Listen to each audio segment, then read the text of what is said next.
Eestimaa Looduse Fondi suvisele talguhooajale pani sel aastal punkti talgulistele juba tuttav Lääne-Saaremaa oma imeliste poolsaartega.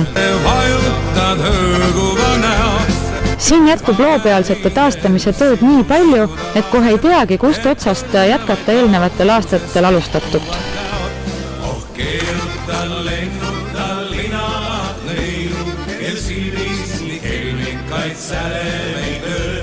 Ei sellist küll maailmas kusagil leidnud, kui Saaremaa heinamaad juunikuue.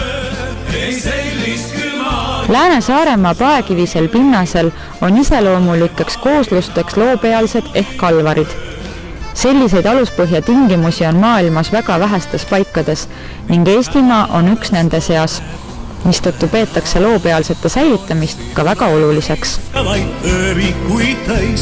Miks muidu suhuled ja õheta paned, nii õunapuu õiele sarnane näib. Keerutan, lennutan, linad leidnud, kes silmist nii kelmikaid säleid. 2 päeva jooksul õnnestus meil puhastada 0,8 hektarit väärtuslikku loopealset ning Ranna-Karjamaa püsielanikud saavad taaskord siin rõõmsalt ringi käia. Ei sellist küll maailmas kusagil leidnud, kui Saaremaa